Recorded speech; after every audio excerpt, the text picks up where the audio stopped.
diselamatkan, kita dibenarkan dan didamaikan dengan Bapa yang kudus, di mana diri kita penuh dengan dosa, hanya oleh satu karya.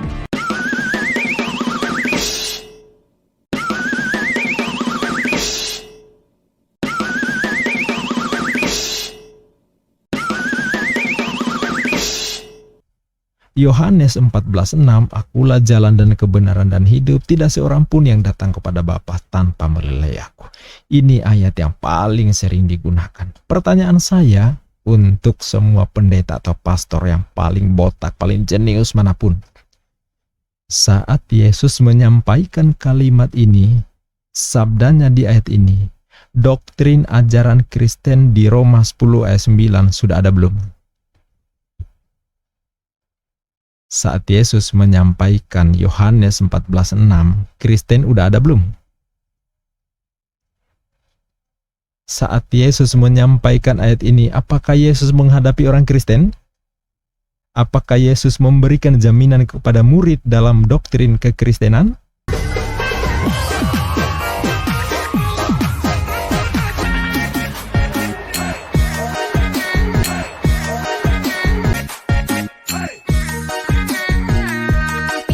Assalamualaikum warahmatullahi wabarakatuh. Bismillahirrahmanirrahim. Alhamdulillahirrabbilalamin.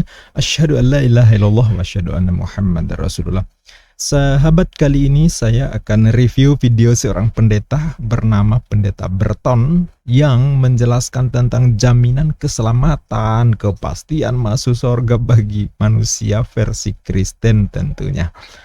Nah, kalau disimak dari awal sampai akhir, konten atau visi yang disampaikan sama ya seperti yang jamak kita dengar ya dari berbagai penjelasan apologet Kristen, ya wajar lah ya.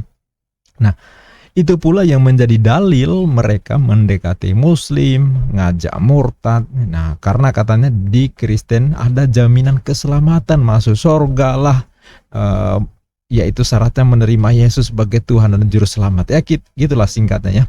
Tapi di sini saya akan pertanyakan satu persatu, poin demi poin doktrin keselamatan yang ditawarkan oleh Pendeta Burton atau apologet Kristen pada umumnya, yang menurut saya dalil yang mereka sampaikan semuanya tidak sinkron dengan apa yang diajarkan oleh Yesus.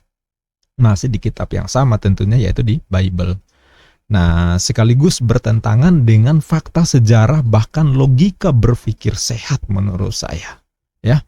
Nah, pertanyaan besarnya adalah, apa benar Yesus mengajak Kristen?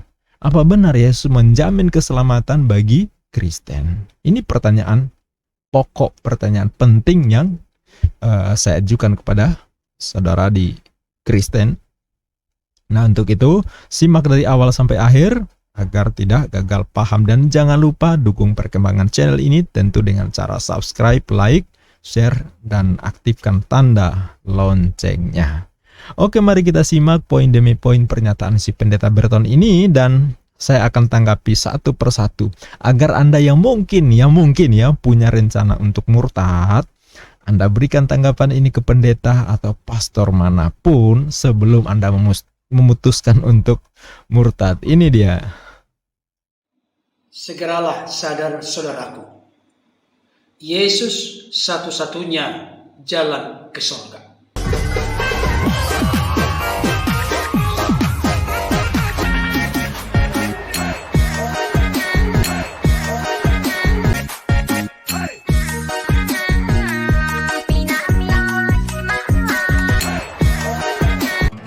Tujuan yang benar yaitu surga, keselamatan hidup yang kekal.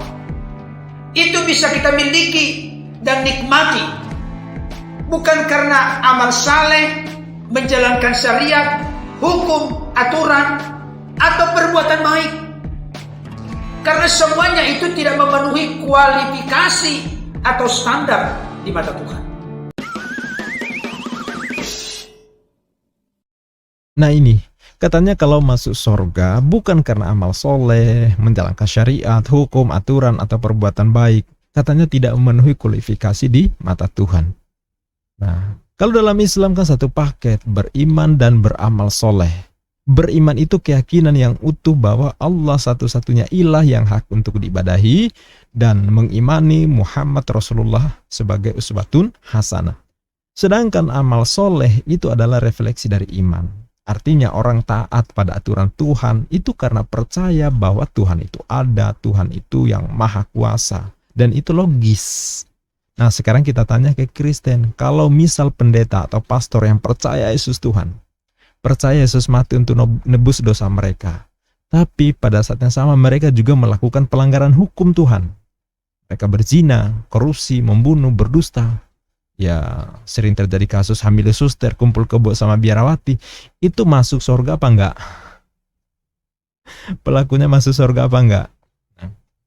Kalau mereka tetap masuk surga juga, dosanya ditebus oleh Yesus, maka coba ngapain Tuhan bikin aturan soal berbuat baik? Kan jadinya sama aja, mau baik ya mau buruk, nggak beda di mata Tuhan. Kan jadi nggak logis ya. Nah, misalnya kerjaan mabok, zina, dusta, korupsi, sama aja nggak dihukum gitu ya. Lah, apa bedanya dengan hewan coba? Karena hewan tak perlu aturan. Jadi, yang apa bedanya coba berbuat baik dan berbuat jahat kalau seperti itu? Tapi kalau ternyata perbuatan jahat pun mengantarkan mereka masuk neraka, terus apa perlunya jadi orang Kristen kalau gitu ya? Kan sama aja dengan Islam, bahwa untuk masuk surga harus beriman dan beramal soleh juga satu paket. Bukan beriman tok, juga bukan beramal soleh tok, tapi satu paket beriman dan beramal soleh. Nah, jadinya nggak perlu murtad kalau kayak gitu ya. Dan itu lebih logik ya.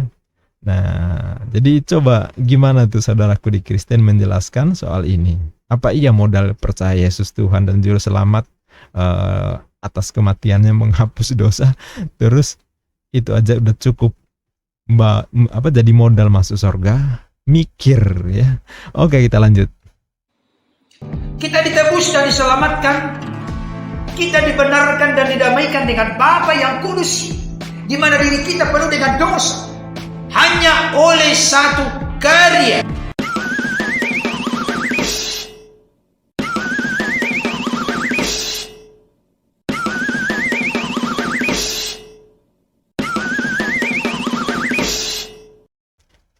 Nah ini sahabat, ini pertanyaan yang paling sering saya ajukan, baik di channel ini, di kolom komentar maupun di berbagai perdebatan di media sosial. Manusia yang berdosa, kok Tuhan yang dihukum mati? Bagaimana menjelaskan, merasionalkan, melogikakan, apalagi dengan prinsip bahwa Tuhan sebagai Sang Maha Kuasa, penguasa, pencipta alam semesta, dan Tuhan yang paling tahu atas apa yang terjadi pada ciptaannya. Dia maha kuasa untuk mengampuni dosa. Nah, juga kalau kita paham tentang prinsip keadilan, siapa yang berbuat baik menerima balasan atas kebaikannya.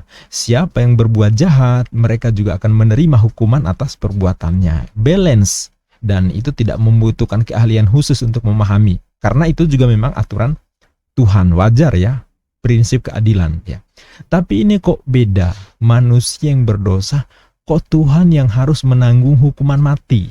Ini yang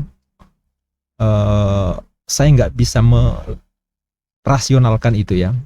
Jadinya kan seperti gini, dia yang bikin hukum, dia juga yang menjerumuskan diri dalam hukuman yang dibuatnya sendiri. Padahal dia nggak salah apa-apa. Coba gimana penjelasannya? Dan sampai hari ini, saya tak pernah menemukan ada yang berkenan menjawab. Selain bilang bahwa, ya nggak usah urus agama lain ya. Nah, gitu doang. Ini menunjukkan bukti bahwa pertanyaan yang sangat simpel ini, tapi bikin porak-poranda bangunan doktrin yang mereka tancapkan. Mau bilang apa coba? Tapi kalau Anda punya jawabannya, silakan tulis di kolom komentar ya. Oke, kita lanjut. Kalau buat saya, Tuhan Yesus sudah mati di kayu salib buat menebus dosa-dosanya. Yang dilakukan dan dikerjakan oleh Sang Firman yang telah turun menjadi manusia. Namanya Yesus Kristus. Tanpa Yesus, mustahil, tidak mungkin seseorang akan masuk ke surga.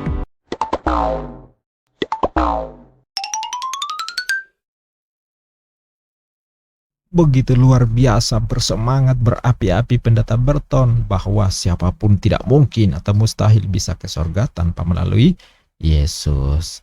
Padahal di Bible jelas tertulis Elia bisa ke sorga tanpa melalui Yesus. Nah, bertentangan kan? Silakan baca di 2 Raja-Raja 2 ayat ke-11. Sedang mereka berjalan terus sambil berkata-kata, tiba-tiba datanglah kereta berapi dengan kuda berapi memisahkan keduanya.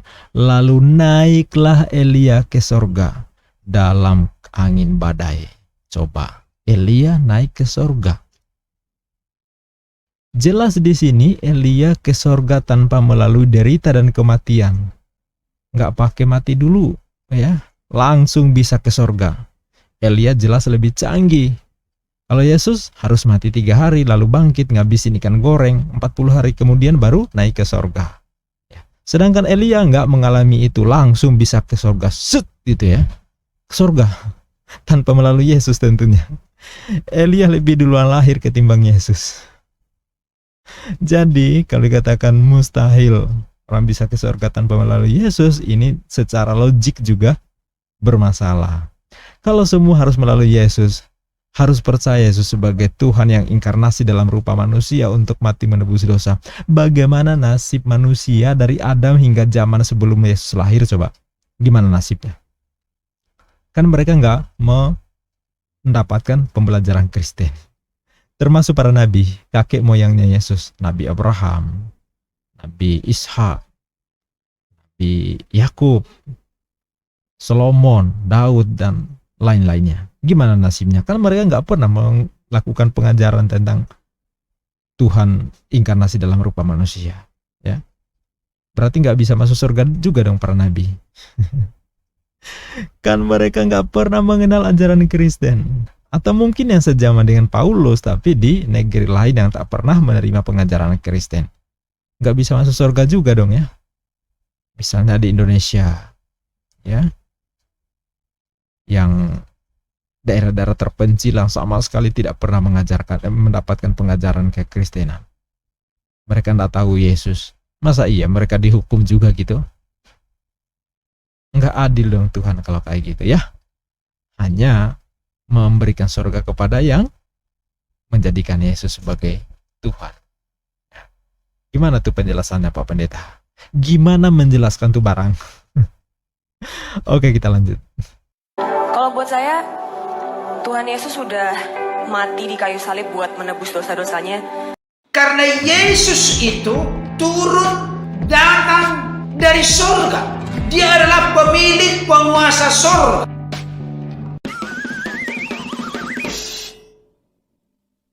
Aku tidak dapat berbuat apa-apa dari diriku sendiri. Aku menghakimi sesuai dengan apa yang aku dengar. Dan penghakimanku adil, sebab aku tidak menuruti kehendakku sendiri, melainkan kehendak Dia yang mengutus aku. Kata pendeta Burton, Yesus adalah pemilik penguasa sorga. Padahal kesaksian Yesus di Yohanes 5:30 itu sangat tegas menjelaskan dirinya tidak bisa berbuat apa-apa. Yesus sendiri yang bilang, ya, segala kuasa yang Yesus itu bukan dari Yesus pribadi, tapi dari Tuhan atau Bapa yang mengutus Yesus. Bapa itulah yang memerintahkan Yesus. Kekuasaan Yesus dari Bapa, termasuk soal mukjizat. Yesus bisa menghidupkan orang mati, bisa menyembuhkan lumpuh dan buta. Bukan karena Yesus hebat canggih, tapi karena Allah yang mengutus Yesus yang memerintahkan. Mukjizat itu datangnya dari Allah. Yesus hanya perantara. Kalau nggak percaya silakan baca Kisah Para Rasul 2 ayat 22. Silakan baca sendiri ya. Jadi bukan Yesus yang kuasa, Pak Pendeta. Jadi yang dikatakan Pak Pendeta Burton ini memang benar secara dalil, tetapi tentu berpijak pada dasar yang tidak utuh ya, belum paripurna kalau hanya berdasarkan ayat Yohanes 14:6 ya. Jadi masih koma, belum titik. Karena faktanya Yesus menjelaskan sebaliknya di ayat lain bahwa Yesus hanya melakukan perintah Bapa. Bahkan kalau baca di Yohanes 12:49, Yesus berkata-kata bukan dari dirinya sendiri loh ya, tapi atas perintah Bapa. Nah, kalau Yesus itu Tuhan, masa iya Tuhan diperintahkan Tuhan lain? Kalau begitu Tuhan jadi banyak dong ya. Oke, lanjut. Dalam eksistensi keberadaan sebagai firman yang bersama-sama dengan Allah, dan firman itu adalah Allah. Ketika sang firman itu turun ke tengah-tengah dunia dan dia menjadi jalan ke surga, dia menyerahkan nyawanya menjadi tebusan bagi banyak orang. Dia bangkit dari antara orang mati, selama 40 hari menampakkan diri sebagai bukti sungguh-sungguh bangkit dari antara orang mati. Juga di kota-kota lain, aku harus memberitakan Injil Kerajaan Allah. Sebab untuk itulah aku diutus. Sebab untuk itulah aku diutus. Sebab untuk itulah aku diutus. Nah, yang disampaikan pendeta ini doktrin kekristenan yang tidak semuanya berasal dari kesaksian Yesus. Soal firman bersama-sama dengan Allah dan firman adalah Allah, itu ada di Yohanes 1:1 sampai dilanjutkan penjelasan yang paralel di 1:14. Apakah ini perkataan Yesus? Buktikan kalau ini perkataan Yesus, ya. Malah ayat ini ditengarai oleh Bapak Gereja Saint Agustinus bahwa itu berasal dari himne Platonis, karya Philo yang belakangan masuk di pembukaan Injil Yohanes. Luar biasa ya. Kalau firman telah menjadi manusia, logikanya harusnya sejak ada Yesus tak perlu lagi Bapa memberikan firman-Nya kepada Yesus untuk disampaikan kepada Bani Israel. Kan firman-Nya sudah jadi Yesus. Faktanya di Yohanes 12:49, 17 ayat 8 sangat jelas Yesus mengaku menerima firman dari Bapa dan diperintah untuk disampaikan kepada murid, kepada Bani Israel. Nah, jelas itu perkataan Yesus sendiri. Berarti firman tidak menjadi manusia Yesus. Firman tetaplah firman atau perkataan Tuhan yang disampaikan lewat nabi untuk diteruskan kepada domba-domba yang digembalanya. Nah, gimana dong tuh? Gimana tuh Pak Pendeta menjelaskannya? Gimana menyetarakan Yohanes 1:1 sampai 14 yang bukan perkataan Yesus versus perkataan Yesus sendiri di Yohanes 17 ayat 8 dan 12:49. Sekali lagi itu kesaksian kutipan Yesus sendiri. Nah, adapun kemudian soal bangkit di antara orang mati memang ada di Bible sebagai perkataan Yesus. Ya, itu kelainan seperti itu. Tapi soal lahirnya adalah inkarnasi Allah dalam rupa manusia, menjadi daging, menjadi sama-sama dengan kita, lalu mati untuk menebus dosa orang percaya dirinya Tuhan, itu saya tidak menemukannya di ajaran Yesus. Kalau di ajaran Paulus ya ada.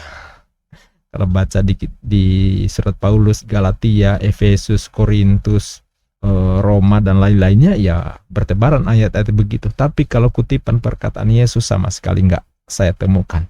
Kalau ada ya silakan sampaikan di kolom komentar. Di mana pengakuan Yesus bahwa dirinya adalah inkarnasi Allah dalam rupa manusia yang lahir dan mati untuk menebus dosa orang percaya bahwa dirinya Tuhan. Seperti yang diajarkan Paulus di Roma 10 ayat 9. Silakan. Ya. Oke, kita lanjut. Kemudian Yesus naik ke sorga.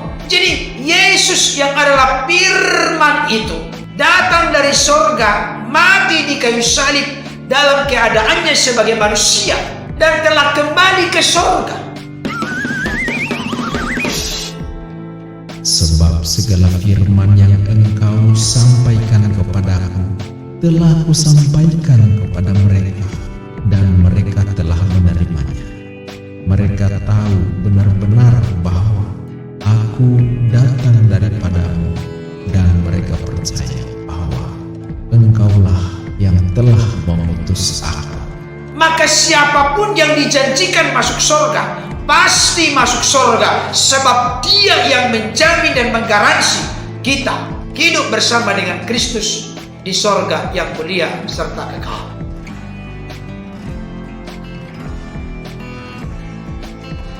Alkitab pun memberikan konfirmasi penegasan yang sangat-sangat meyakinkan, mengokohkan, dan meneguhkan. Tidak ada keraguan sama sekali. Yohanes 14 ayat 6. Kata Yesus kepadanya, "Akulah jalan dan kebenaran dan hidup. Tidak ada seorang pun yang datang kepada Bapa kalau tidak melalui aku." Inilah ayat yang paling sering dipakai oleh pendeta untuk mengklaim jaminan keselamatan, garansi, kepastian keselamatan, jaminan sorga pasti bagi Kristen yang percaya Yesus itu Tuhan dan mati menebus dosa. Yohanes 14:6, "Akulah jalan dan kebenaran dan hidup, tidak seorang pun yang datang kepada Bapa tanpa melalui aku." Ini ayat yang paling sering digunakan. Pertanyaan saya untuk semua pendeta atau pastor yang paling botak, paling jenius manapun. Saat Yesus menyampaikan kalimat ini, sabdanya di ayat ini, doktrin ajaran Kristen di Roma 10 ayat 9 sudah ada belum? Saat Yesus menyampaikan Yohanes 14:6, Kristen udah ada belum? Saat Yesus menyampaikan ayat ini, apakah Yesus menghadapi orang Kristen? Apakah Yesus memberikan jaminan kepada murid dalam doktrin kekristenan? Dalam pemahaman saya, Yesus tidak berbicara kepada murid dan domba-domba dalam iman Kristen yang pokok doktrinnya ada di Roma 10 ayat 9. Coba kita baca di Roma 10 ayat 9. Di sini disebutkan, "Sebab jika kamu mengaku dengan mulutmu bahwa Yesus adalah Tuhan dan percaya dalam hatimu bahwa Allah telah membangkitkan Dia di antara orang mati, maka kamu akan diselamatkan." Jelas? Ini perkataan Paulus di Roma 10 ayat 9. Syarat keselamatan di sini apa? 1. Mengaku dengan mulut bahwa Yesus adalah Tuhan. Kedua, percaya dalam hati bahwa Allah telah membangkitkan Yesus di antara orang mati. Nah, ini kan doktrin tentang penebusan dosa. Jadi percaya Yesus Tuhan dan doktrin penebusan dosa, bahwa Yesus mati untuk menebus dosa orang percaya bahwa Dia adalah Tuhan. Di masa Yesus ada nggak melakukan itu? Nggak ada. Keluarga besar Yesus termasuk Bunda Maria yang melahirkan Yesus tak pernah memiliki sejarah melakukan seperti yang di Roma 10 ayat 9. Andai kepercayaan di masa Paulus sama dengan di masa Yesus saat menyampaikan ayat Yohanes 14:6, so pasti keluarga besar Yesus yang paling pertama masuk Kristen. Karena mereka yang paling tahu siapa Yesus dibanding siapapun. Mereka akan masuk Kristen, akan memilih keyakinan Kristen jauh sebelum Paulus mengumandangkan ayat Roma 10 ayat 9. Bahkan jauh sebelum Saulus berubah menjadi Paulus, keluarga besar Yesus yang harusnya paling dulu masuk Kristen. Jelas? Kalau pendeta Burton menarik ayat Yohanes 14:6 atau ayat-ayat manapun yang mengutip kesaksian Yesus dalam konteks kekristenan, jelas nggak nyambung lah ya. Nggak nyambung ya. Kecuali pendeta membuktikan bahwa di masa Yesus para murid udah Kristen. Nah, ntar ada yang ngeles nih. Biasakan ngeles ya. Oh, Kristen kan bukan agama, tapi istilah untuk pengikut Kristus. Tentu murid-murid di masa itu bisa dikatakan Kristen karena mereka pengikut Kristus. Menurut saya ini namanya doktrin yang tak berbasis fakta sejarah. Persoalannya kan bukan soal penamaan, tapi perbedaan doktrin teologi, doktrin ajaran. Di masa Yesus beda dengan di zaman Paulus. Karena Kristen ada jauh setelah Yesus diangkat ke Samaim. Gak pernah Yesus mengkristenkan seorang pun di masanya. Gak pernah Yesus membaptis domba sesat dari umat Israel dalam nama Bapa, Putra, dan Roh Kudus. Karena kalau kita baca sejarah doktrin Tritunggal itu baru dibahas ratusan tahun kemudian di berbagai konsili. Yang dimulai pada abad ke-3. Bahkan Kristen sendiri baru ada saat Barnabas dan Paulus di Antioquia jauh setelah Yesus diangkat ke Samaim. Ya, jadi di masa Yesus itu belum dikenal baik istilah ini maupun doktrin-doktrinnya, ya. Lalu kepada siapa Yesus menyampaikan sabda seperti yang ditulis Yohanes 14:6? Nah, mari kita simak kesaksian Yesus sendiri. Ini kesaksian Yesus sendiri loh ya. Inilah hidup yang kekal itu, yaitu bahwa mereka mengenal Engkau satu-satunya Allah yang benar, dan mengenal Yesus Kristus yang telah Engkau utus. Aku diutus hanya kepada domba-domba yang hilang dari umat Israel. Ke-12 murid itu diutus oleh Yesus dan ia berpesan kepada mereka, Janganlah kamu menyimpang ke bangsa lain, atau masuk ke dalam kota orang Samaria, melainkan pergilah kepada domba-domba yang hilang dari umat Israel. Ini ungkapan pernyataan Yesus bahwa dialah jalan, kebenaran, dan hidup. Dia tidak hanya memberikan petunjuk jalan. Orang-orang di dunia, lakukan ini dan itu supaya engkau masuk surga. Tidak. Tapi dia sendiri yang menyerahkan nyawanya menjadi pembuka jalan antara kita orang-orang berdosa, sehingga dipulihkan relasi atau hubungan kita dengan Allah, didamaikan dengan Allah melalui dirinya yang rela mati di kayu salib.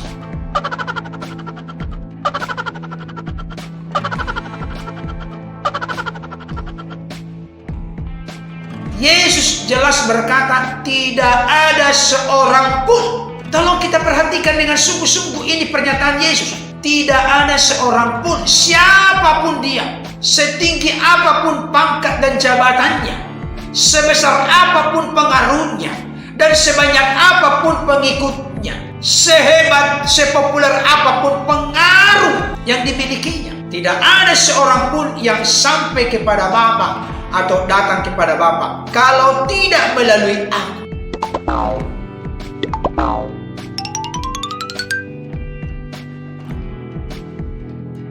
Kalau buat saya, Tuhan Yesus sudah mati di kayu salib buat menebus dosa-dosanya.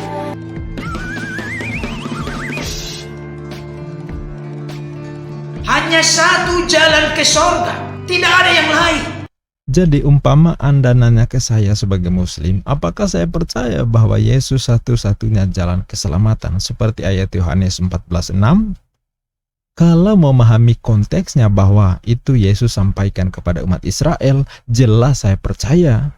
Karena memang Yesus diutus hanya kepada domba sesat dari umat Israel. Itu pengakuan Yesus sendiri, seperti yang sudah saya tayangkan. Yesus satu-satunya jalan keselamatan di masa itu dalam konteks umat Israel, bukan Indonesia. Sama aja misalnya gini saya analogikan ya. Misalnya saya seorang kepala sekolah. Saya bilang kepada siswa, kepada seluruh siswa di sekolah saya, akulah jalan kelulusan kalian. Tak ada satupun yang bisa lulus dan membawa ijazah tanpa melalui aku. Kenapa? Ya karena saya menandatangani ijazah. Karena jabatan saya sebagai kepala sekolah. Konteksnya hanya siswa di sekolah saya dan di masa saya menjabat. Kan gitu ya. Saya hanya bertanggung jawab mengelola siswa di sekolah saya, bukan sekolah lain. Kalau kutipan pernyataan saya dibawa ke publik, lalu murid-murid dari sekolah lain dari manapun pada datang ke saya, mereka merasa bahwa saya adalah jalan kelulusan bagi mereka, kan gelo namanya. Nggak nyambung. Ya. Sama seperti ayat itu ya. Jadi harus pahami dong konteksnya biar nggak salah sambung. Bahkan Kisah Para Rasul 4 ayat 11-12 semakin mengkonfirmasi, menegaskan kepada kita tanpa ada kebimbangan, keraguan-raguan sama sekali. Yesus adalah batu yang dibuang oleh tukang-tukang bangunan, yaitu kamu sendiri. Namun ia telah menjadi batu penjuru, dan keselamatan tidak ada di dalam siapapun juga selain di dalam Dia. Sebab di bawah kolong langit ini tidak ada nama lain yang diberikan kepada manusia yang olehnya kita dapat diselamatkan.